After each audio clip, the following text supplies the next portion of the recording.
Hello, everyone, and welcome back to the Direct Insurance Podcast, otherwise known as DIP, a podcast for independent insurance agents, brought to you by Insurance Advisors Direct, a full-service FMO. I'm your host. My name is Kelsey, and I am the digital marketing assistant as well as social media strategist here at IAD. And today I have three very special guests. Today I have Kyle Ingraham from Health Alliance Plan, or HAP, Robin Kane from McLaren, and Rob Roberts from Priority Health. Hi, guys. Thank you so much for joining me today. How are we doing today? Thank you for having me. My name is Kyle Ingraham. I'm the sales manager for Medicare and individual lines with Health Alliance Plan, or HAP. I work with our sales team as well as our external brokers in the market and help them in education on our products, how to take our products to market and actually sell them to our members, as well as any other questions they may have along the process. And hi, I'm Robin Kane, and I'm the Director for Medicare Sales for McLaren Medicare. I think my role is very similar to Kyle's, where I work with the agent community, really trying to bring our plans to market. And being a newer plan, there's a lot of plans out there, a lot of competition, so I'm trying to stay in front of the agents all the time. So that's what I do. And Rob Roberts, Priority Health, official title is Territory Sales Manager for Medicare. And very similar to my two colleagues here, I train agents, independent agents on the Medicare products for Priority Health, get them up and running, try to make their jobs a little easier, path of least resistance, right? All that type of stuff. So going to be doing our training here shortly. So keep an eye out for those. But thank you. And you guys have all been independent agents yourselves, correct? Yeah, awesome. Okay, so we're gonna excuse me, I'm sorry. Do you speak gibberish? I'm fluent. So the reason why I have Rob, Kyle, and Robin here today is because we're going to be doing a carrier rep Q&A. We're going to be talking about 5 habits of top successful agents. So let's go ahead and dip into some insurance. So first, we're going to jump back to kind of episode 1 of the Direct Insurance Podcast, where we talked about what it takes to become an independent agent. So a lot of those things that it takes to really kind of like make it in the industry, and kind of more those entrepreneurial mindsets and those entrepreneurial habits, things that have to do with like discipline. Are you self-motivated, and are you organized? Can you do what it takes to be an entrepreneur and own your own business? We also have to talk about mindset and what it takes in terms of being able to bounce back from setbacks, because this industry is not always easy. I know that a lot of people will, a lot of the general public will think that, oh yeah, like insurance agents, they have it so easy and they have all this money. And it's like, well, I mean, not when you first start out.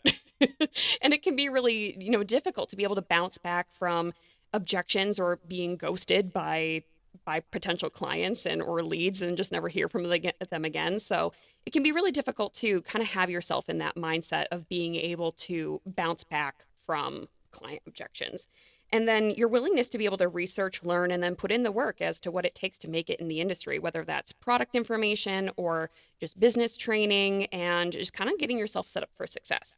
So let's go ahead and first talk about our first successful habit of top successful agents, which are habits on organization.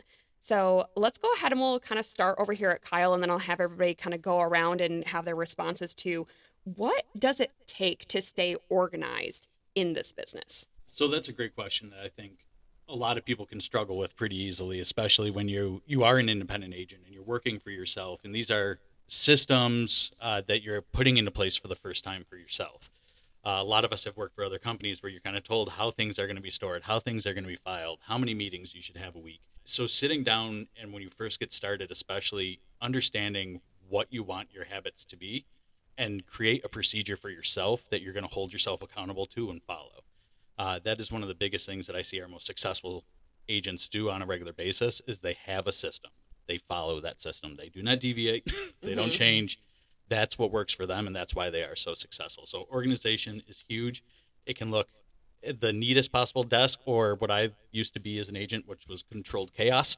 But I knew where everything was. I had my system. It didn't have to make sense to everybody, but it had to make sense to me. Yeah, I agree. I actually really like the fact that you talked about holding yourself accountable, because that's something that's really important. Because I know myself well enough to know that I am a great employee. Like you can give me a task to do and I will do it. But when it comes to me being my own boss, it's like I need the direction of somebody else to not necessarily hold me accountable, because I'm very good at holding myself accountable.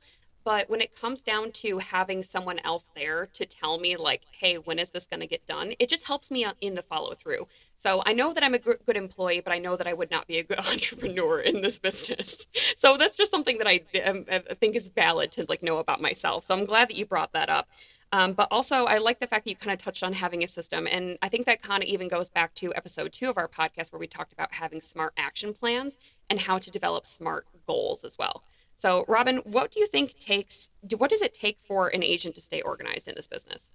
So I think time management is very, very important. You need to know what you need to do, when you need to do it. And this time of the year is a prime example. Right now, we've got the core training for Medicare, AHIP, Pinpoint, Miramar, whatever you're doing that's gone live. So you really need to set the time to do that, do it correctly. And those core trainings are so, so important.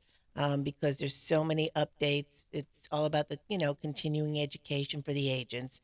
And then on top of that, you've got certifications for every carrier out there. So you need to be setting up the time to do it. Waiting to the first week in October is not a good idea. So time management and really working a schedule and sticking to it's very important.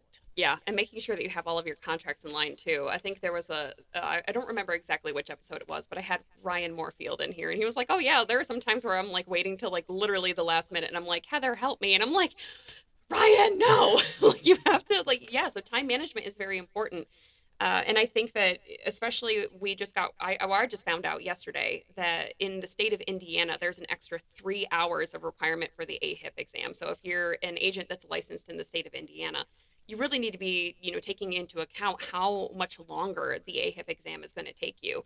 And especially since you have to score, was it 85, 90% on your exam in order to pass? I think it's 90. Yeah. So 90%, like you have to like pass with that like straight up A- in order to get through it and continue working. It sounds like an important lesson to move to Michigan and sell Medicare. Yeah, that too. There we go. Let's go ahead and move on. Rob, tell me, what does it take to be an organizational agent, and what does it take to make it in this business? Yeah, I think we touched on a couple of things. One thing that I was going to add, I think, to that first inquiry was how to get there. Like, I whenever I have a goal, like, one of your things is to be consistent, have a goal, but how are you going to get to that goal? And I always like to reverse engineer that, right? So if you wanna bring on 50 clients this year, how are you going to get there? How many calls are you going to have to make? What marketing campaign are you going to have to create in order to generate enough leads based on your closing ratio to get you to that point, right? And these are all things when you're new, you've got to learn, right? You might not know what your closing ratio is, right? Until you meet with your first 100.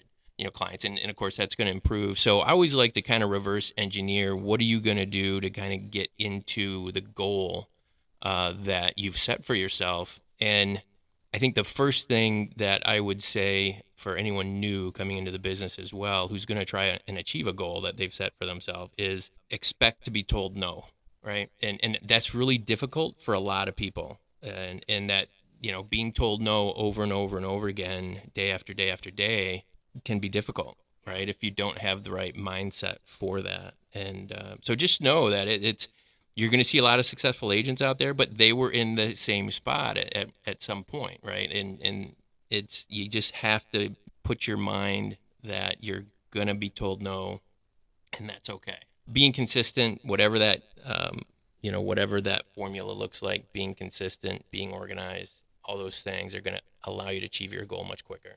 I love that you brought up being able to bounce back and being able to kind of come back from being able to be told no, because that's actually what we were going to be talking about next, which is the mindset habits. So the psychological aspect of sales, because I worked in retail for a very long time, and I worked in a very high performance selling culture.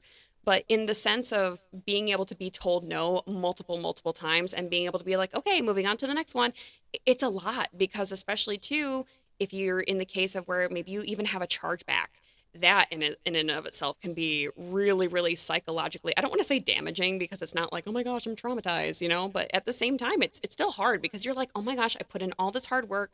I worked this lead so hard and they finally said yes, and then they ended up changing their plan on me. And then you're kind of sitting there and asking yourself, why? Oh my gosh. Kyle, in your opinion, what does it take as far as a mindset habit to become successful in the business? And this is in regards to bouncing back from objections. Yeah, so mindset, the most important, I think, part with that is whether you're an independent agent, you work for an agency as a W-2 agent, or what we would call an LOA agent or line of authority. No matter what, you are an entrepreneur. You are running your own business, and you have to remind yourself of that on a regular basis and make sure that you stay in that mindset. Every successful entrepreneur didn't get there by getting a yes right off the bat, and all of a sudden they're a multimillionaire. So you're going to hear no a lot. You're going to have doors closed in your face, both figuratively and literally. All of these things are going to happen, but the important thing to remember is for every one of those that you get, you are one step closer to a yes. So reminding yourself of that, not looking at it as a no, but I got that no out of the way, I think is one of the main things that you have to keep yourself going with. I know I did door-to-door sales at one point, so you grow a thick skin really, really quick doing that. But it's one of those things that honestly, I feel like the more you hear no, the better off you actually are. So making sure that you constantly remind yourself of that. The other part of mindset is remember who we're working with, especially in the Medicare community, right? We're dealing with a senior population, whether it's turning 65, they're going to be more tech savvy and with it and understanding. They just came off of an employer plan, probably. They're used to hearing HMO and PPO. But if you're talking to a member who's 80 or 90 years old, which we all have, you have to understand, you have to be understanding of their lack of knowledge on the process. You're going to have to handhold a little bit more and be empathetic with them and understand that they're doing something new and kind of scary to them. This isn't their job. It's not their profession. It could be a spouse who he or she's husband or wife handled the insurance for years and they never even looked at it. Now they're making these decisions for the first time in their life. So it's super important just to remember at any point in time, keep a positive attitude, be kind to everybody that you're talking with, and always remember you're an entrepreneur. So your reputation, what you're doing is only reflecting your business and causing any change with that. But yeah, I'm really, really glad that you brought up that part about having maybe a beneficiary that's maybe in their 80s and 90s and maybe had a spouse that maybe even like passed away and was the person that handled all of the insurance things. Because that's kind of the situation that my grandmother's in. Because after my grandfather passed away, she's now, out of nowhere responsible for all of these different things. She was responsible for paying the taxes and, paying all of these bills. And she's never really had to do that before because she was always the homemaker. My grandfather always handled all the paperwork and handled all the bills and everything. So now she's like, terrified to be able to make any moves. So it's really important, to have that empathy in regards to your mindset, because a lot of the people, let me tell you something, I get frustrated with my grandma. So heaven help the poor agent that ever has to help my grandma with her Medicare, because I love that woman to death, but ooh, good gravy. So Robin, in your opinion, what is the mindset habit that a successful agent needs to have? You've got to be a good communicator. So when you talk about mindset, there's going to be your highs and lows. There's going to be a lot of no's. And, we talk about communication. Part of being a good communicator is being able to listen. And when you're talking about the population we're dealing with, yes, we may have the 65-year-old crowd that may be a little bit more tech savvy.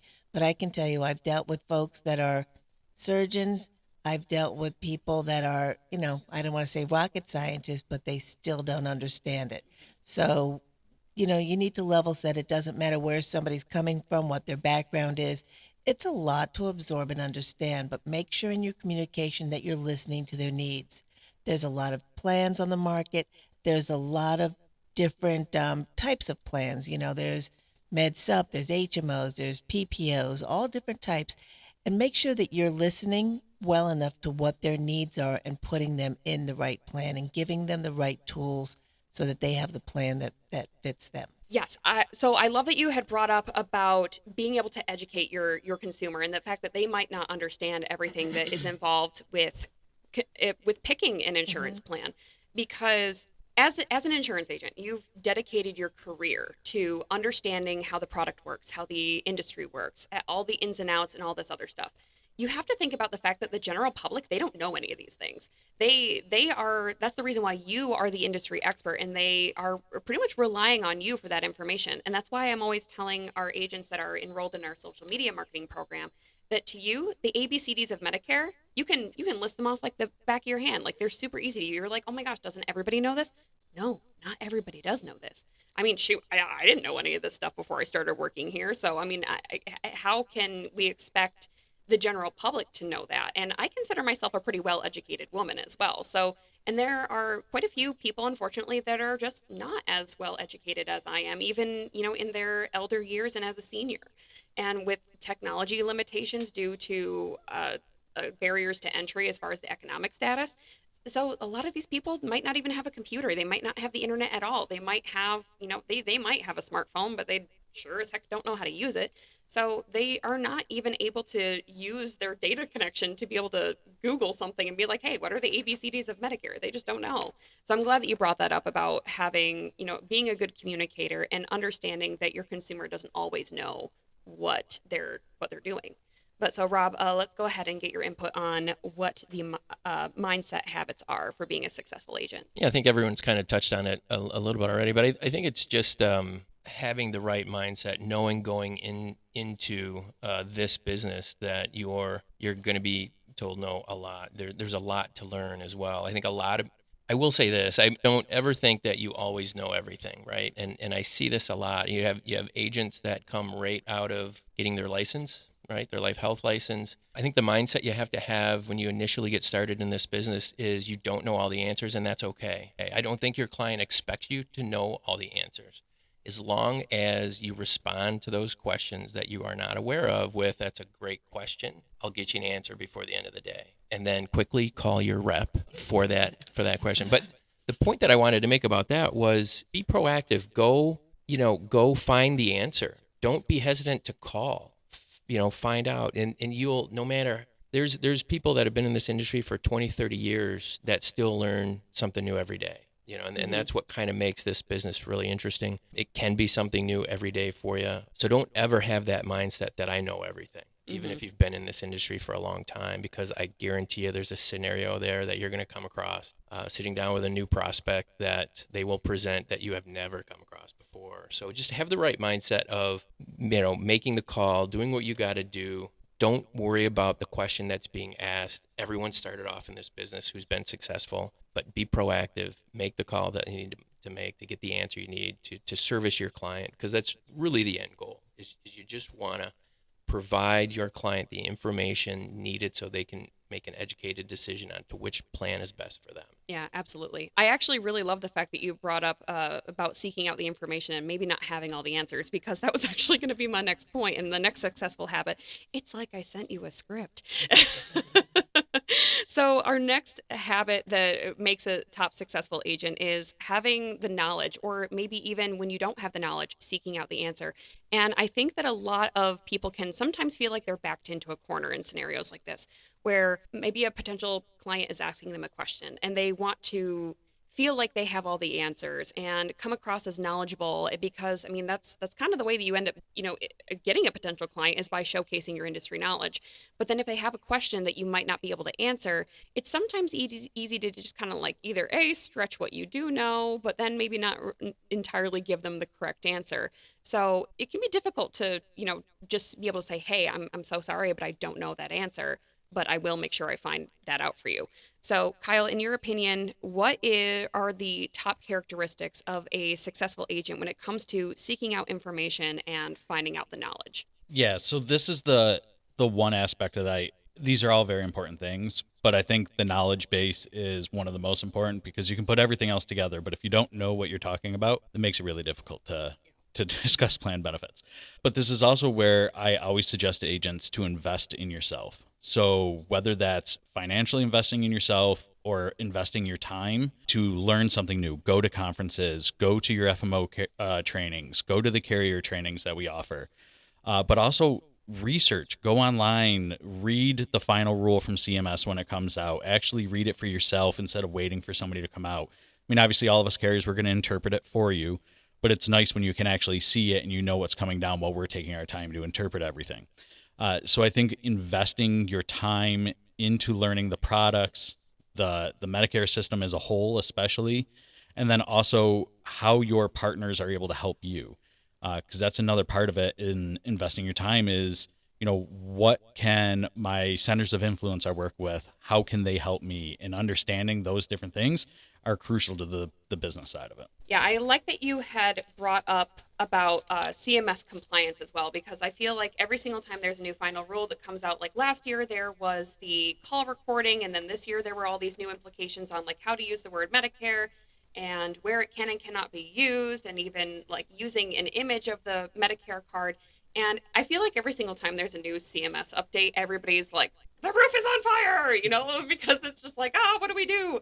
And to me, coming from somebody who doesn't have a whole lot of experience in the industry, other than just the past year that I've been here at IAD, to me, reading the new CMS updates read like medical Shakespeare. Like, it's so confusing. So I'm just like, what in the world? How in the world am I supposed to help agents with this if I feel like I'm having difficulty understanding it?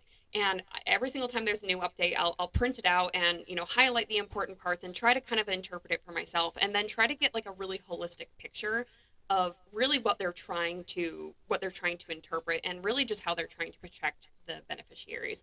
And you can see even just with the most recent CMS update that they are trying so hard to protect the beneficiaries from places like the massive call centers that are just trying to essentially make the sale, because granted, yeah, I understand that we're all out here just trying to make our money and make a living, but at the end of the day, there are some entities that don't go about it in as great a ways as others. And we all understand that the independent agent is not the issue. We all know that. Anybody who works in the industry, they know that the independent agent is not the problem. But yeah, so Miss Robin, go ahead and tell us, what are the knowledge habits that successful agents need to have? So I think that, continuing education is so important. And even when you talk about things like the final rule and other CMS guidance, and even how the guts of a plan works, get familiar with the tools that are out there from every carrier. It's not just a summary of benefits, it's the evidence of coverage, and anything you want to know is in that evidence of coverage. So get familiar with them. That's very, very important. And when we're coming into every AEP, don't go to one carrier's version. Go to them all. Because I'm telling you, the three of us, you could give each one of us the same material to present, and we're going to all focus on different things, and your takeaways are going to be different. So listen to as much as you can, and really, stay focused with what's going on in the field. Yeah, I agree. I like that you brought up that you were even given like different materials, because obviously if you guys working for 3 different companies, now granted, like the Medicare space in and of itself, as far as like from a business and plan standpoint, is very competitive. So there will be like small incremental changes from plan to plan, from carrier to carrier, but it's really important for you, again, to understand the evidence of coverage and being able to understand which plans are going to be best for your customer, because every person is unique, just like how every plan is unique, and being able to understand what the coverage is based on what the customer's needs are going to be extremely important. And understand where to get the information you need from each carrier. That's very important, because it's out there. Make sure you know where it is. Yes, I agree. I think that it's really important to rely on your carrier reps, as well as to relying on your other industry partners like your FMO, and also being able to rely on other industry professionals. I, as a makeup artist myself, obviously, like we had said before, I don't know everything. I don't know everything about techniques and products and whatever else. So for me, I rely a lot on my other artist friends. And I love talking about like different products and techniques and what has worked for them and what hasn't worked for them. So as an insurance agent, your other industry professionals are your best tools. Like, talk to people, network with people, and understand like, hey, what's worked and what hasn't.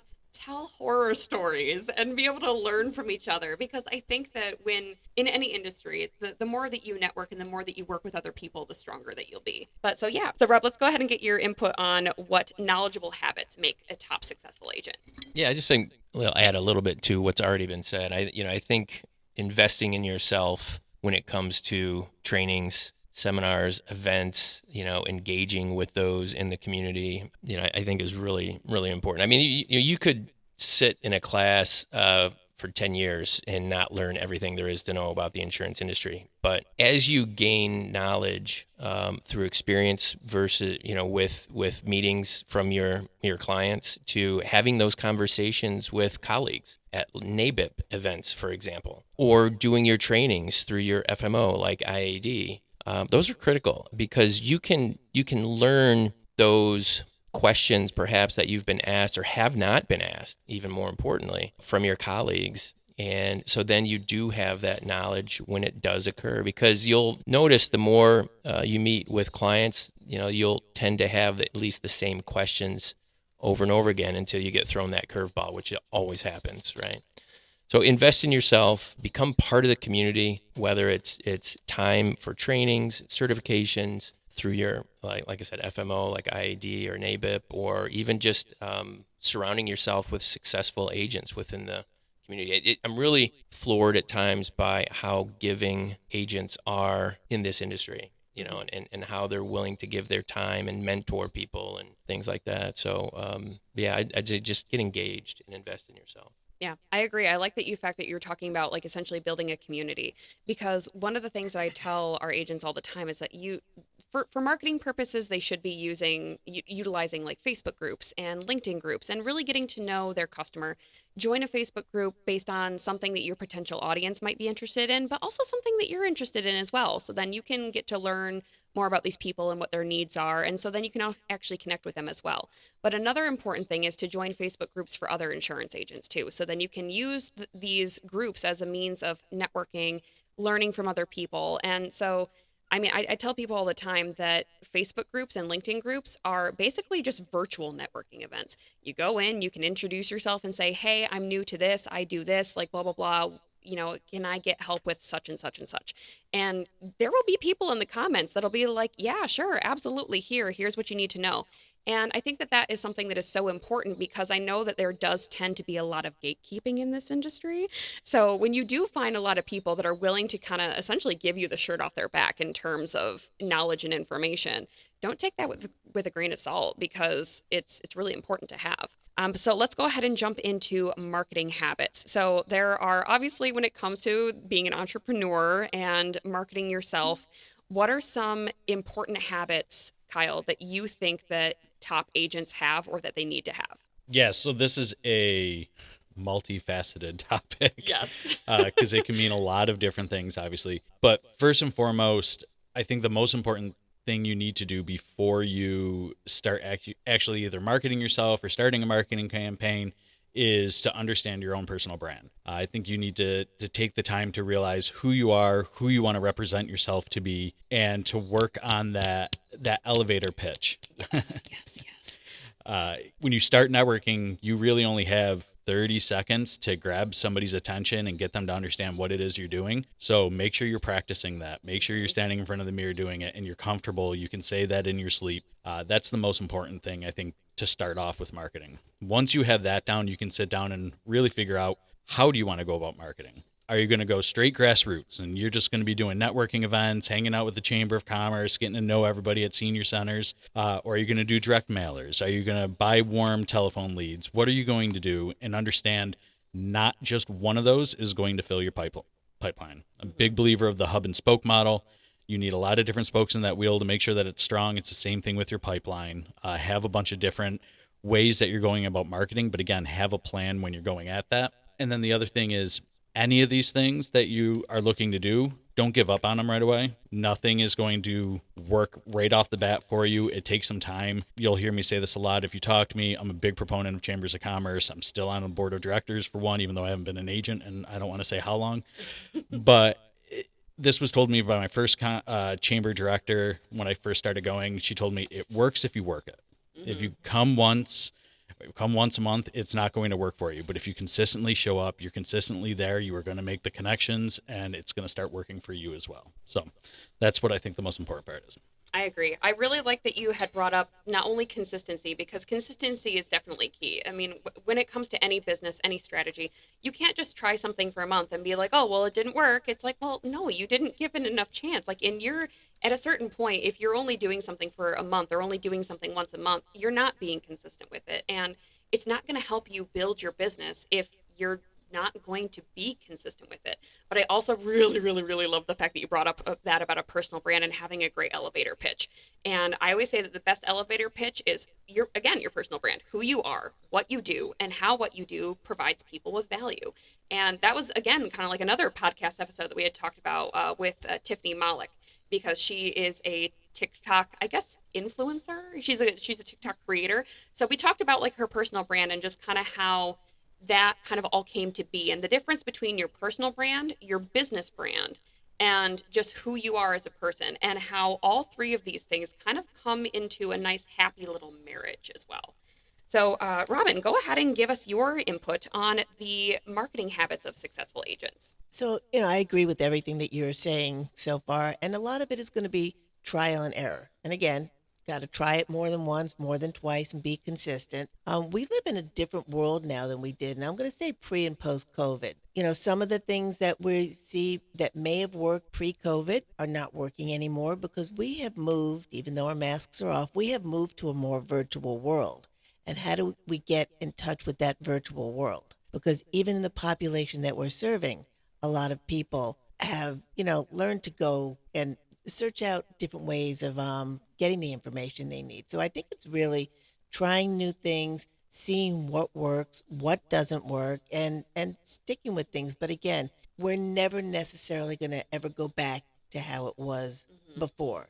And how are we moving forward and what's working? And really, how do we get in touch with that virtual world? And I think every one of us can state from a position in our work day that we see each other all day long on the screen across from people that are there that 2.5 years ago, that didn't exist. So what can we bring to the clients, to the Medicare beneficiaries that's going to fit with the new model? And I think that's the sales agents really have to figure that out. I love that you brought up how you need to like pivot and like trial and error, because what might not work now, like, might have worked, however many years ago, and then vice versa. But another thing that I think is really important in terms of marketing and pivoting is really understanding that what might work for another agent might not work for you, because maybe you just absolutely hate it.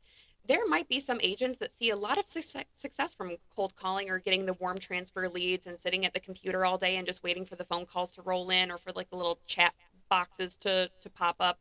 That might work for somebody else because maybe they just enjoy it. Maybe they can do other different things around the home or at the office while they're waiting for those leads to come in. Whereas there might be another person that's like, I would rather eat nails than sit at a desk all day and just look at my computer screen or sit by the phone and wait for a phone call to pop up. And there might be those people that need to go out and do the grassroots marketing and do the networking events and be parts of the Chamber of Commerce. And again, on the flip side, that person who's sitting at home in front of the computer is like, I'd rather, again, eat nails than have to like leave my house. So, and really understanding that it's maybe not necessarily like what works and what doesn't, but it's really like playing off of your own strengths and understanding who you are as a business owner, what you like to do, and really how you can use that to your advantage in order to generate leads. But yeah, so Rob, let's go ahead and talk about what you think marketing habits make a successful agent. Yeah, I agree. I think, having multiple and being consistent with it. I talk to many agents who will try something once, and if it doesn't generate a client, more or less a lead, then it's done. We had some retail opportunities this year where, agents had the opportunity to sit in retail locations, and there was quite a few agents who called me up after the first day, being there for 4 hours, and just said, I didn't get any leads from this. I'm not coming back. And it's like, okay, well, One day. right. And but I will say, for a lot of salespeople, it's very difficult to just sit, right? And that's what that opportunity required to be successful. It was kind of a long-term growth type of a scenario. But as salespeople, we don't have a lot of patience sometimes, right? And I think that's why you need multiple marketing campaigns, and you need to be consistent with them. And I couldn't agree with you more. I think it's a much different world now, post-COVID, than pre-COVID. I think pre-COVID, agents could easily, send out a flyer. You'd almost expect a 1-2% response rate from it, and that's how a lot of agents I knew grew. So that it just isn't happening anymore post-COVID. I think this Medicare space gets marketed to so overwhelmingly that there's just not responding to anything. And so one of the things multiple things that I try and convey to agents is get involved. The Chamber of Commerce, mentioned earlier, instead of, because you can't just knock on doors with Medicare, you can with other products, obviously, but But with Medicare, you have to go about it in a covert route, but almost you have to find your leads elsewhere. And so some of the things that I try and tell agents to do now is get involved with the community, whether it's Chamber of Commerce or, talk to those people we talked about earlier about surrounding yourself with colleagues. Talk to P&C agents who don't do Medicare. Talk to group agents who don't do Medicare. Talk to dentists. Talk to financial planners. I mean, financial planning is pretty important, or healthcare is rather important when it comes to financial planning. All these people that are in your community that you can involve and engage with most likely need a resource, right? And if there's certainly no conflict of interest there, and all you do is one product, Medicare or healthcare, I think there's a lot of people that you can engage with to set up referrals, right? So, but whatever it is that you do, have multiple and be consistent with it. Absolutely. I love the fact that you brought up essentially like referral partnerships, because I think that is something that is kind of like untapped in and of itself. And I know that there are a lot of agents that do it, and these are the agents that pretty much are really successful, are the ones that have these referral partnerships. But one of the referral partnership tactics that I had never really thought about before until my mom brought it up, because my mom is a funeral home admin. And she told me one day, she was like, oh my gosh, why in the world don't your insurance agents start a referral partnership with the funeral home? Because we have people all the time that come in and ask about Medicare. And I'm like, are you serious? At a funeral home? Like, you would have thought that it would have been life insurance and not Medicare. But a lot of people think that Medicare has like some sort of like rider in terms of like life insurance or even like long-term care. And so I'm just like, guys, this is a great idea. And it doesn't have to be extensive. You could just go in and introduce yourself and be like, hi, I'm so-and-so, like, give them your personal brand, your elevator pitch. This is how I help people.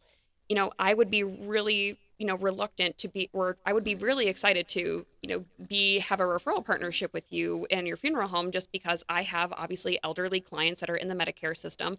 And so if their friend or family member needs a funeral home, I would love to refer them here, because obviously funeral homes are still businesses, and I would love for you to return the favor. And I think in and of itself is great. Yeah, I think, engaging with others in the community through industry events and so forth, even other industry events. But one of the things that I tell agents a lot is, particularly those who are trying to grow their business, if you're not in a position to buy a book, go introduce yourself to people within the community, like that list that I had just mentioned. And let's say you talk to one person a week. That's 52 people in a year. Let's say you close on 2 of them. You develop a relationship with 2 of them. That's 2 more referral sources than you had at the beginning of the year. And let's say you do that every year. Over time, that's just going to grow. What if you talk to 2 people a week, right? It's just a numbers game. Sales is so often a numbers game, and being consistent with whatever it is that you do. If you can do those 2 things, you will be successful. Mm-hmm. Something that I like that you brought up was about having the numbers game, and for a very very brief period of time, and when I say brief, I mean 2.5 days, I worked for this sales company that was essentially like it was like retail with extra steps, but I was holed up in a BJ's wholesale selling AT&T.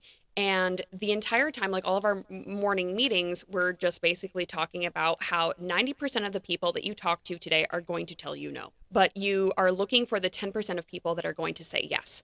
And and this kind of like goes back to the mindset of where you have to think like, okay, again, what Kyle said in terms of this no just gets me closer to that one person that's going to say yes. So you have to think for every 9 out of every 10 people that you talk to are going to say no. They're going to slam the door in your face.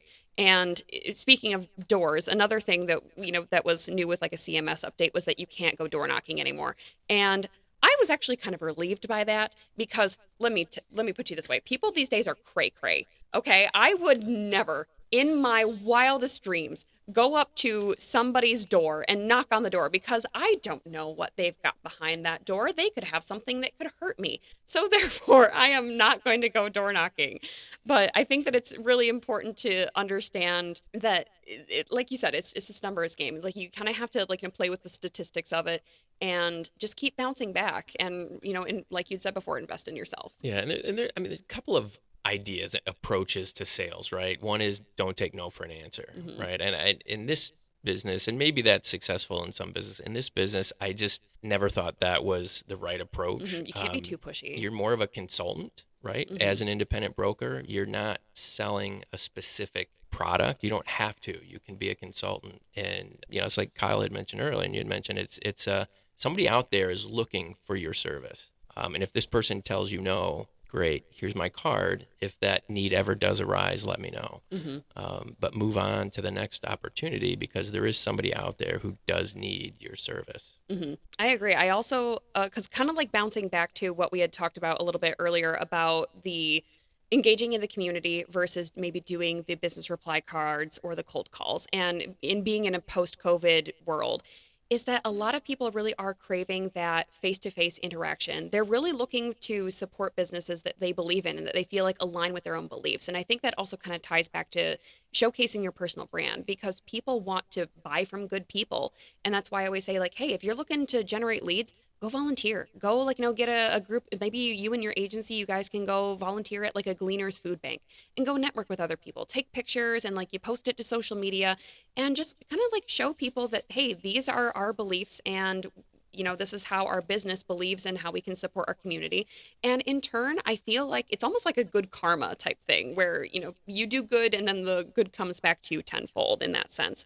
But I also like that we had talked about how, because the reason why people are so craving of this face-to-face interaction, that it's easier, I think, in a sense, to generate leads when you have met someone in person first. Doing the business reply cards and the cold calls. I mean, shoot, Medicare, even potential Medicare beneficiaries, people that are even 63, 64, how many phone calls do you think that they get on a daily basis? It's probably 20 plus.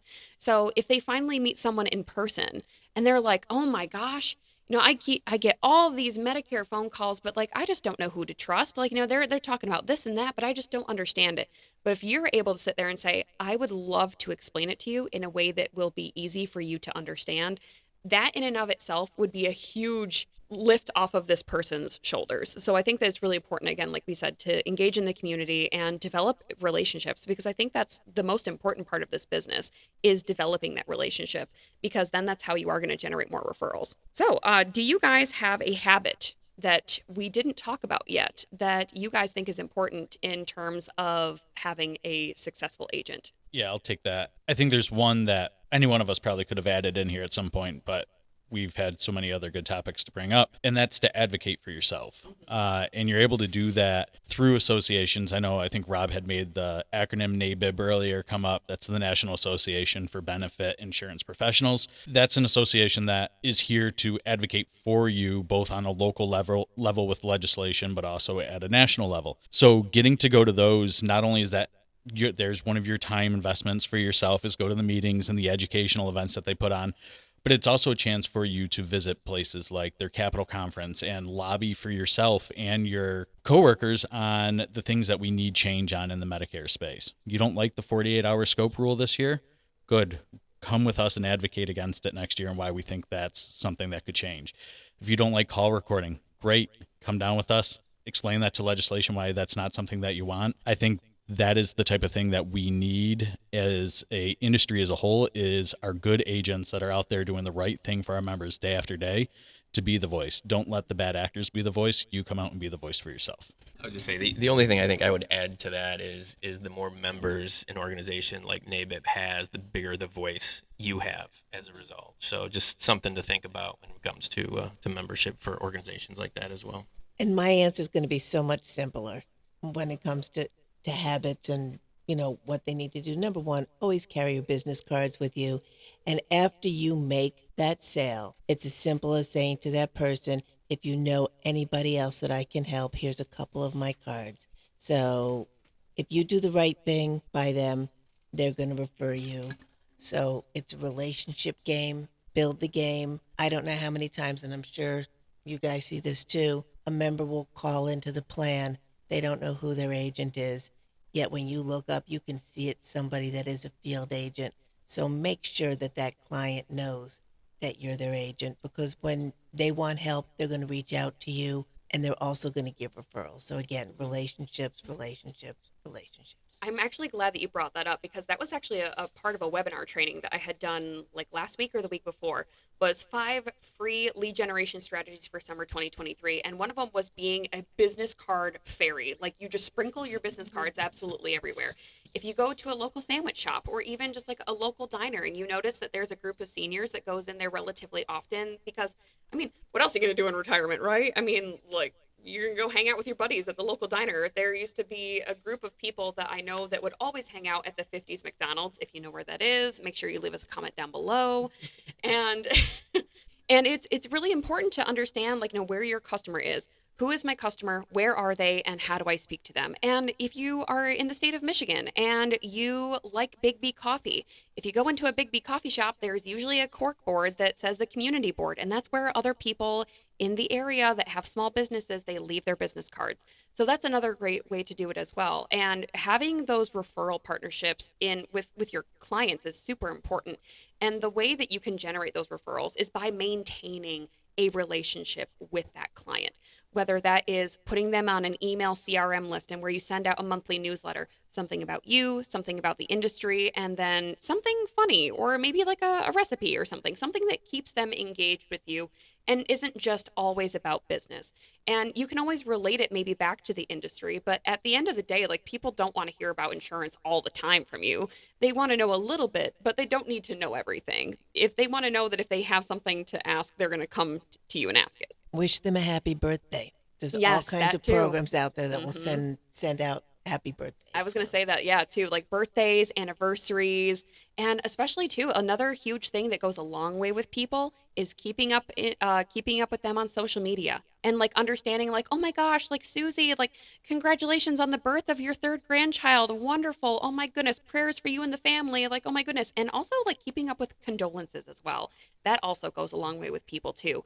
And again, it just comes down to being a good neighbor, being neighborly. And I think that that's what really goes a long way with people these days is just having someone that they can call not just their agent, but they can call them their friend. You know, we have an agent that has, clients that ask them to go golfing. So it's like if I have clients that are like, hey, do you want to like, hey girl, like, do you want to go out for brunch? I'll be like, absolutely, why not? This industry is all about relationships, helping people, education, and just being yourself. I did want to add into, I know we talked a lot about referral partners and making sure that you have that as a lead generation tool for yourself. But obviously providers are a great source of Yes. those referral partners, but think differently than a lot of your, I don't want to say competitors out there, but we're all agents going after, members. Take a look at the top plans in your state, find out where their niches are, and then find providers to handle that. If it's a great diabetic carrier that you work with, maybe you want to go to a podiatrist where 90% of their members are diabetic members. If you want to know more, you can call me a hap and I'll have a meeting with you. But I can't give all my secret sauce away. But no, seriously, take a look at the different plans. Find those providers that you can go after. Everybody's talking to dentists right now. They've stopped wanting to talk to people because so many agents are knocking on their door. So you have to find a different type of provider to work with. I agree. Okay, well, guys, thank you so much for being here today. Kyle, Robin, Rob, thank you so much for joining me today on this episode of the Direct Insurance Podcast. I'm just going to go ahead and do a recap really quick. So we talked about what it takes to become an independent agent and really what it takes to kind of like fight for yourself in this business in and of itself. So you have to have discipline. You have to be self-motivated and organized. You have to have the right mindset, and you have to have that willingness to research, learn, and put in the work. Rely on your industry partners, your carrier reps, and your FMOs. And you have to be organized. Like you have to have a routine, make yourself a smart action plan. Robbie, you had talked about kind of like reverse engineering.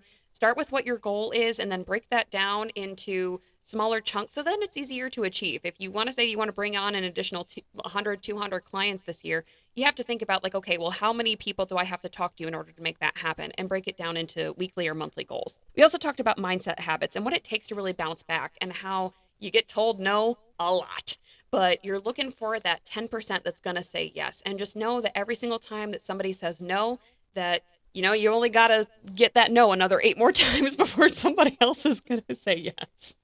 And we also talked about being a good communicator, and you have to have empathy because a lot of your clients are not going to have the technological advances that maybe some of these younger generations might have. And then also remembering your why and why you started in this business and what pushes you to keep moving forward. We also talked about having the knowledge and being hungry for knowledge, researching out different sources for education and training, like your FMOs, and keeping up to date with CMS compliance and all that jazz. But also understanding that if you don't know the answer to something, it's okay to tell people that you don't know, but then just make sure that you are doing the right thing by finding out the answer. And the more that you don't know, guess what? That's just another opportunity for you to learn. We also talked about marketing habits such as trial and error. You can't just try something once and then decide that it didn't work. And after only standing in a CVS for 4 hours and saying, "Oh, I'm not doing this again." Guess what? Do you know how many shifts I had in retail where I had to measure sweaty armpits for bras before I finally made our sales numbers? It was a lot, okay? So you kind of just have to go with like trial and error. Find out what works and find out what works for you. What might work for you might not work for somebody else. And understanding that you have to kind of work with your strengths and be consistent, and that you have to have different marketing strategies. You can't just have one marketing pipeline if you want to become successful. You have to have multiple pipelines that will help you really grow and develop your business until finally you're going to have so many referrals that you could lay on the beach at some point and then just be like, okay, the referrals are rolling in. But yeah, guys, thank you so much for helping me close out season 1 of the Direct Insurance Podcast with a bang. I am so thankful to have you guys all here and so thankful to have HAP, McLaren, and Priority Health as our industry partners. And we're very happy to have you guys here, and we're very excited for the MA certifications will be the week following this podcast. So if you're listening out there, make sure that you tune in to the MA certifications. We will have not only HAP, McLaren, and Priority Health, but we will also have additional carriers such as CCA, PHP, UHC, aka United Healthcare, and a couple more that I can't think of off the top of my head. So where can agents get in touch with you if they need to get in touch with you? This is Kyle Ingraham with HAP. They can reach me on my cell. Happy to answer anytime. 248-826-6097. And Rob Roberts, Priority Health, I agree. That's, one of the things that you can do is always answer your phone, whether you're a rep or an agent, just those little things that kind of separate yourself from the crowd. So yeah, you're always welcome to reach me on my cell, 517-404-7436. And this is Robin from McLaren Medicare. I can be reached on my cell at 810-730-9289. Awesome, awesome, awesome. Well, guys, thank you again so much for joining me, and thank you guys out there for listening. If you're an independent agent or thinking of becoming an independent agent and looking for an industry partner, we here at IAD would love to be considered. You can call us toll-free at 1-800-381-0977, or you can visit our website, www.iadbrokerage.com. You can also check us out on social media, and to view this podcast episode on our YouTube channel on Wednesdays after the podcast airs, you can follow us on YouTube, Facebook, LinkedIn, and TikTok. Thank you guys again so much for joining me. Bye. And thank you for the opportunity. Very appreciate it very much. Yeah, thank you for having us. Yes, thank you very much. Have a great one.